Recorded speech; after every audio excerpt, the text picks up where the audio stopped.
खेलो India कार्यक्रम के तहत खेलों को बढ़ावा देने के उद्देश्य से कॉलेज प्रबंधन द्वारा प्रतिवर्ष आयोजित की जाने वाली बैठक इस वर्ष भी संपन्न हुई। दरअसल बैठक में खेलों के विकास, खिलाड़ियों को बेहतर सुविधाएं उपलब्ध कराने और कॉलेज स्तर पर खेल गतिविधियों को प्रोत्साहित करने से जुड़ी विभिन्न योजनाओं पर विस्तृत चर्चा की गई। बैठक की अध्यक्षता कॉलेज के प्रेसिडेंट तपन आचार्य ने की। उन्होंने बताया कि खेलों से छात्रों में अनुशासन, नेतृत्व क्षमता और टीम भावना का विकास होता है, इसीलिए कॉलेज प्रबंधन खेलों को शैक्षणिक गतिविधियों के समान महत्व देता है। उन्होंने यह भी कहा कि खेलो इंडिया जैसी राष्ट्रीय योजनाओं से खिलाड़ियों को आगे बढ़ने के लिए बड़ा मंच मिलता है और हमारा उद्देश्य यही है कि कॉलेज स्तर से ही प्रतिभाओं को पहचान कर उन्हें राज्य और राष्ट्रीय स्तर तक पहुंचाया जाए। बैठक में यह निर्णय लिया गया कि आने वाले सत्र में विभिन्न खेल प्रतियोगिताओं का आयोजन किया जाएगा। साथ ही खिलाड़ियों को ट्रेनिंग, जिम उपकरण और स्पोर्ट्स किट उपलब्ध कराने के लिए विशेष बजट स्वीकृत किया गया।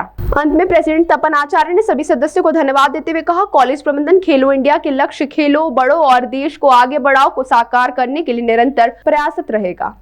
आपका प्रश्न मैं ठीक से समझा नहीं। सेक्रेटरी है कि नहीं है मैं समझा नहीं। आपको, अगर आप मेरे पत्रकार बंधु हो, आपको खबर सही होनी चाहिए और मैं आपको एक सही खबर देता हूँ। आप मुझे पता नहीं किस सेक्रेटरी का, कोई स्टेट में यहाँ पे सेक्रेटरी है नहीं, क्योंकि यहाँ पे वो तो अपना आप को मानते हैं कि भैया वो लेटर लिख रहा है वो कि यहाँ पर गेम नहीं होने चाहिए। मैं आपको एक चीज़ बता देता हूँ कि यहाँ पे एडॉक कमेटी लगी हुई है 1 साल पहले से। 1 साल पहले यहाँ पे एडॉक कमेटी लगी हुई है मध्य प्रदेश में। 2-4 चीज़ें हैं और 1-2 चीज़ें आपके सामने बाहर भी आ जाएंगी। उसको मैं मीडिया के सामने रखना ठीक नहीं है। मीडिया को योग्य समय पे उसकी ज्ञात हो ही जाएगी। डॉक्यूमेंटेशन पार्ट में जो पिछला मध्य प्रदेश की कमेटी थी वो फेल कर चुकी है डॉक्यूमेंटेशन सबमिट करने में। हमारे हर साल एफिलिएशन प्राप्त करने के लिए certain set of documents, certain set of activity report, certain set of financial transparency को प्रेजेंट करके RBFI को भेजा जाता है। RBFI उसकी वेरिफिकेशन करती है। RBFI हम सेंट्रल बॉडी वाले वेरीफाई करते हैं इसमें प्लस माइनस क्या है। उसके बाद अगर माइनस है तो उनको उतना समय दिया जाता है कि उस समय के दौरान उनका रिप्लाई करें। शो कॉज नोटिस जिसको बोलते हैं, शो कॉज नोटिस बोलो या इंटीमेशन लेटर बोला जाता है, प्यार से तो इंटीमेशन लेटर भेजा जाता है। ये सारी क्रियाएं करने के बाद भी वो पिछली कमेटी फेल हो गई। मेरे लिए आज के वक्त कोई सेक्रेटरी मध्य प्रदेश में पेपर पे आप पूछोगे तो पेपर पे है नहीं, और मैं वही बात करूंगा आपके सामने जो पेपर पे आज मेरे सामने कोई सेक्रेटरी है नहीं। ज्ञात अज्ञात व्यक्ति मेरे पास काफ़ी लोग हैं मध्य प्रदेश में।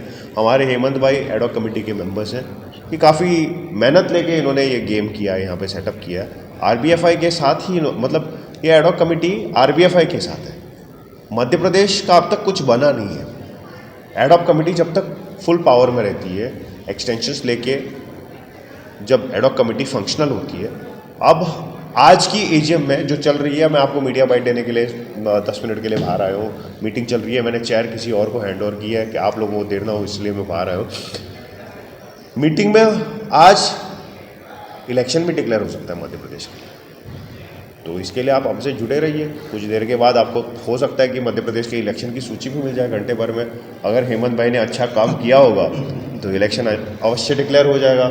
और जो फिर डेमोक्रेटिक तरीके से, लोकतंत्र गणतंत्र तरीके से उस इलेक्शन में सहभागी होना चाहते हैं, हम किसी को रोकेंगे नहीं। वो अपनी क्षमता खुद दिखाएं कि वो इलेक्ट होके वापस कहीं पे भी आने के लिए खुला है। जो कानून और कायदे में रह के हम जो नेशनल स्पोर्ट्स पॉलिसीज़ को फॉलो करते हुए ये प्रक्रिया करेंगे। ये एक एजेंडा का विषय नहीं है अब तक। एजेंडा जो है इलेक्शन का हमने EC मीटिंग में क्लियर कर चुके हैं हम, बट एक फॉर्मेलिटी होती है कि जनरल बॉडी के सामने उसको रख के क्लियर किया जाए। सर, के लिए